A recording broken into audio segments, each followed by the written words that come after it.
नमस्कार मित्रांनो, भक्ती ज्ञान शिक्षा यूट्यूब चॅनलमध्ये तुम्हा सर्वांचे हार्दिक स्वागत आहे। मित्रांनो, आजचा व्हिडिओ खूपच महत्त्वपूर्ण आणि ज्ञानवर्धक असा आहे, कारण आज आपण माहिती करून घेणार आहोत की मृत्यूपूर्वी रावणाने दिले लक्ष्मणाला आयुष्य जगण्याचे 10 कानमंत्र।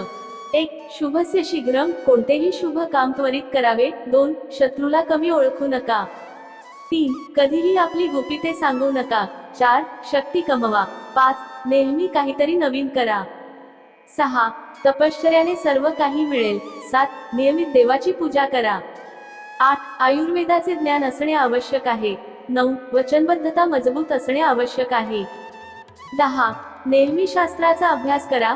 मित्रांनो, आपण सर्वजण रावणाला दुष्टाचे प्रतीक मानतो आणि त्याचा तिरस्कारही करतो। दसऱ्याच्या दिवशी आपण रावणाच्या पुतळ्याचे दहन देखील करतो, परंतु ही गोष्टही नाकारता येत नाही की रावण हा शक्तिशाली व विद्वान होता।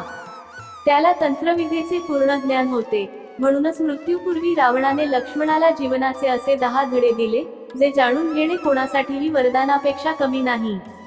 रामायणात असे वर्णन केले आहे की जेव्हा रावण त्याच्या शेवटच्या काळात होता, तेव्हा श्रीरामाने लक्ष्मणाला आपल्याजवळ बोलावले आणि सांगितले की रावण व्यवहारशास्त्र, राजकारण आणि शक्तीचा जाणकार आहे।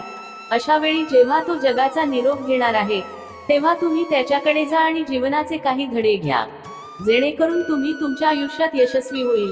आपल्या थोरल्या भावाच्या आदेशाचे पालन करून लक्ष्मण रावणाकडे गेले, जिथे रावणाने त्याला 10 ज्ञानाच्या गोष्टी सांगितल्या। ते विस्तारपणे जाणून घेऊया। 1. शुभस्य शीघ्रम, कोणतेही शुभ काम त्वरित करावे।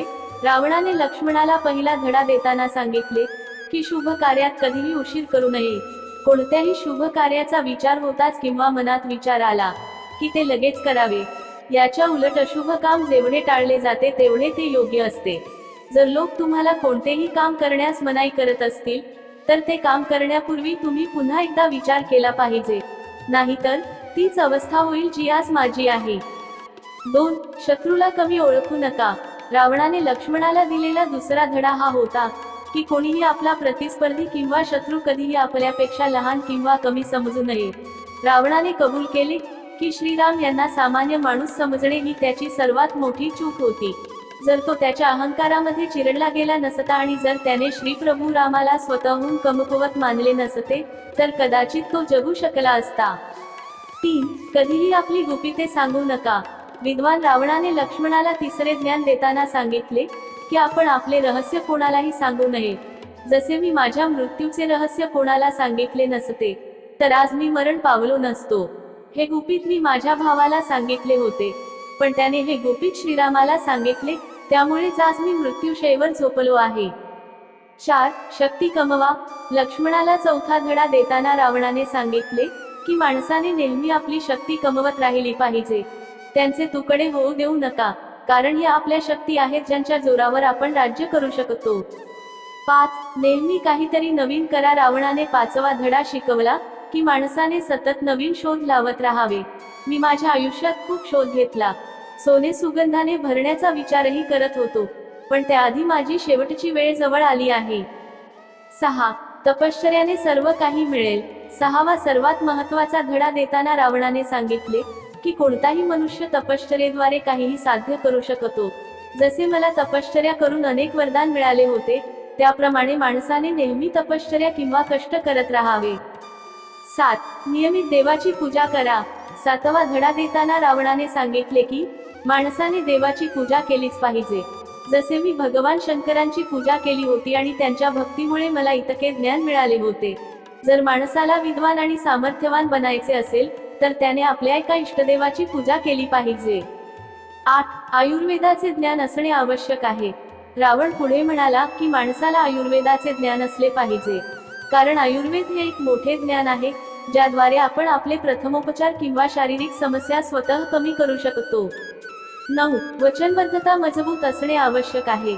रावण म्हणाला की माणसाने आपल्या आवडीबद्दल नेहमी खात्री बाळगली पाहिजे, म्हणजे जर त्याने एखादे ध्येय ठेवले असेल, तर ते साध्य करण्यासाठी त्याने सर्वतोपरी प्रयत्न केले पाहिजे। वाटेत कितीही संकटे येवो, पण माणसाने कधीच त्याच्या मार्गापासून दूर जाऊ नये। आपल्या ध्येयाची आणि उत्कटतेची खात्री असलेल्या व्यक्तीला विजयी होण्यापासून कोणीही रोखू शकत नाही। 10. नेहमी शास्त्राचा अभ्यास करा. शेवटचा धडा देताना रावण म्हणाला की या जगात धर्मग्रंथांहून मोठे ज्ञानाचे भांडार नाही. ही आपली शास्त्रे आहेत, ज्यात प्रत्येक प्रश्नाचे उत्तर सापडते. म्हणूनच जर एखाद्या व्यक्तीला सर्वात जास्त ज्ञानी बनायचे असेल तर त्याने शास्त्राचा अभ्यास केला पाहिजे. मित्रांनो, रावणाचे हे 10 कानमंत्र आपणास आवडल्यास व्हिडिओला लाईक, शेअर, कमेंट करायला विसरू नका. चॅनलवर नवीन असाल तर चॅनलला नक्की सबस्क्राईब करून सोबत बेल आयकॉन ही दाबा. अशी छान छान व्हिडिओचे नोटिफिकेशन तुमच्यापर्यंत पोहोचेल. व्हिडिओ पूर्ण ऐकल्याबद्दल मनापासून धन्यवाद.